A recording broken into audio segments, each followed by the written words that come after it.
Lesson 9-6, the quadratic formula and the discriminant. All right, so recall that when we're solving a quadratic equation, it can have one, two, or no real number solutions. And we have learned many methods to find these solutions. Some of those are completing the square, finding the square root, factoring, and some others. What you're going to learn today is your go-to solution or go-to method. It's called the quadratic formula.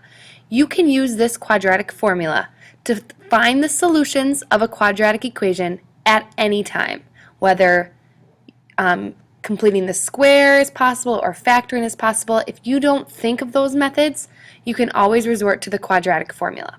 This is a formula that will be memorized and you will use quite a bit. So here's the formula. It's very lengthy. To find x, because we know x, where it crosses the x-axis, that is our solutions. And there can be positive or a negative, so there could be two solutions, and you will get two solutions through this formula because of that square root. So the formula goes x equals negative b plus or minus the square root of b squared minus 4ac, all divided by 2 times a. So remember, you're getting those a, b, and c values from our ax squared plus bx plus c quadratic formula. Before you solve, always make sure this is in standard form. All right, so in your book it kind of walks you through how this formula, the quadratic formula, was created. I encourage you to go through and read that and see how they got it just like this. But for right now, you can memorize the formula to be able to find your 2x values. There's a little catchy song that goes along with this formula that might work for you and might not. It has been in my head for years, so I'm going to sing it to you. Listen to it a couple of times till it clicks, and I really encourage you to use it as well.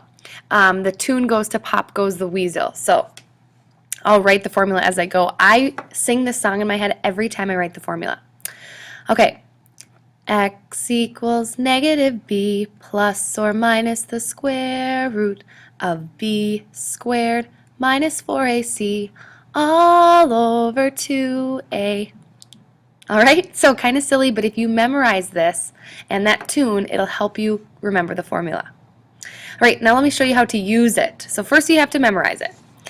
I'm going to write it again. X equals negative b plus or minus the square root of b squared minus 4ac all over 2a.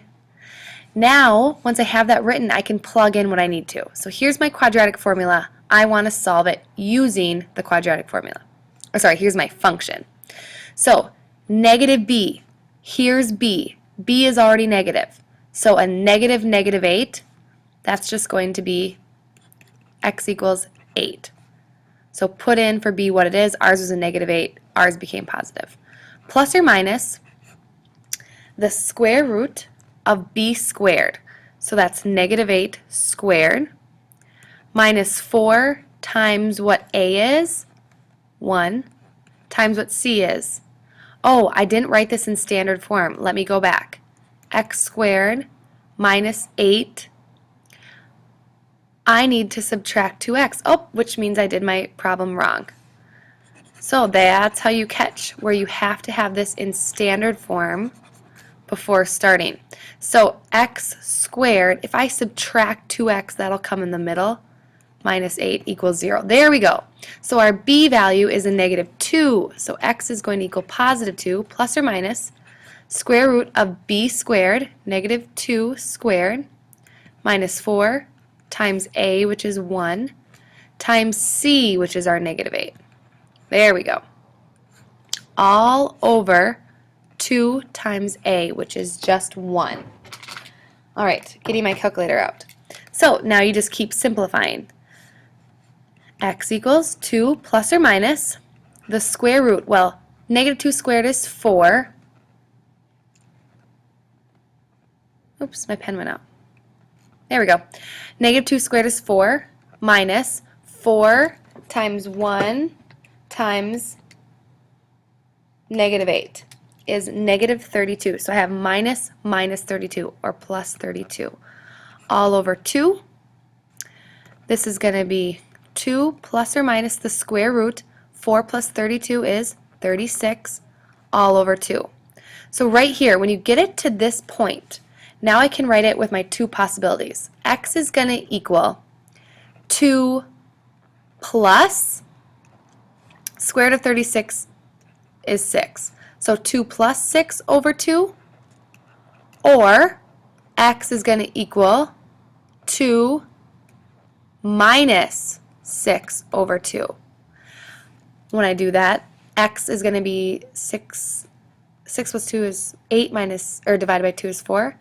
X will be 4, or 2 minus 6 is negative 4 divided by 2, negative 2. There's my two solutions, 4 or negative 2. Let me do another example for you. I'm going to make this into standard form, I can't forget. Minus 4x minus 21 equals 0. My quadratic formula, x equals negative b plus or minus the square root of b squared minus 4ac all over 2a. So write down the tune of that song if you want to remember. All right, so x is going to equal negative b, well b is negative 4, so that's a positive 4, plus or minus their square root of b squared minus 4 times a, which is 1, and c is negative 21. All over 2 times a is 1, so just 2. All right, keep simplifying. 4 plus or minus the square root.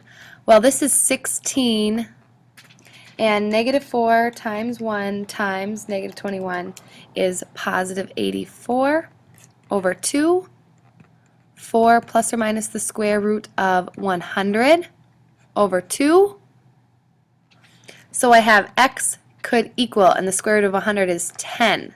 So 4 plus 10 over 2, or 4 minus 10 over 2. Two solutions, x could equal 7 or negative 3. 4 minus 10 is negative 6. Yep. There's my solutions. All right, so in your book, example 2 is doing the same thing. They're going to give you a quadratic function. You can replace y with 0, and then they're going to use the quadratic formula to plug in, and it looks like how far from the athlete will the ball land. So the athlete is throwing a heavy metal ball. So we want to know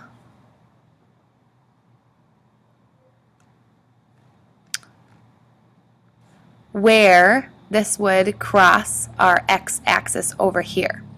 So they plugged everything in the formula, and they got two answers, negative 2.16 and about 23.16. So remember, in a real-life problem, only the positive answer makes sense, so we'll use just that one. The ball will land about 23.16 meters from the athlete. So nothing's changing, just be aware of your solutions. All right, so now in your tool belt with solving quadratic functions and equations, we have several methods. Let's just talk briefly about all of those methods. So the first one is graphing. You want to use this if you have a graphing calculator handy, and you can just graph the function. You can find where it crosses the x-axis, and that'll be your solutions. Square roots, use this method if the equation has no x term. So meaning it would look something like x squared plus 9. There's no just x term. Do the factoring method if you look at the quadratic function and or equation and it is easily able to be factored. Then factor it out and get your two answers. Completing the square is very useful. First, the coefficient of the x squared has to be 1, and also if you can't factor the equation very easily, then you can complete the square for that, finding that c value. Finally, the quadratic formula is kind of your last. For some of you, it might be your first choice, but you're going to use this if the equation can't be factored at all or very easily, then just plug it into your formula. So then problem 3 in your book just has you look at some quadratic equations and see what method. In example A, there's no x term, so that you could use the square root method. In example B, let's see, they factored because they looked here and it could be easily factorable. Example C, looking at those numbers, not easy to factor. They're just going to use the quadratic formula. In D, again, quadratic formula. All right, so finally, we're going to learn about what the discriminant is. We've already talked that quadratic equations can have one, two, or no solutions. So before you even solve in a quadratic equation, you could find out how many solutions you're going to have by looking at the discriminant. To find the discriminant, it's really easy. If you know the quadratic formula, which is right here, the discriminant is everything inside of the radical, so the b squared minus 4ac. So if you look at your quadratic equation, just do the radical portion, you can find out if your answer is going to have one, two, or no solutions. Here's how. All right, so here is a quadratic equation. They did just the b squared minus 4ac. So b was negative 6, so negative 6 squared minus 4 times a times c. They got a positive number. If it's positive, there's two solutions. If you do the same thing and your discriminant is 0, there's one solution. And if you do the same thing and your discriminant is negative, meaning your parabola doesn't touch the x-axis, there are no solutions.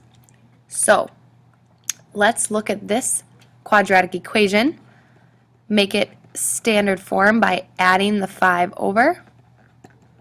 And I'm just going to find out how many real number solutions there are based on the discriminant. b squared minus 4ac. That's what I need to plug in.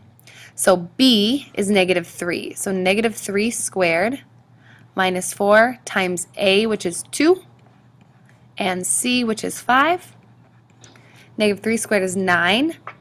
4 times 2 times 5 is 40, so 9 minus 40. That is a negative number, negative 31. Because it's a negative answer, I'm going to have no real number solutions. All right, and that brings us to our lesson check. Attempt 1, 2, and 3, and bring questions to class.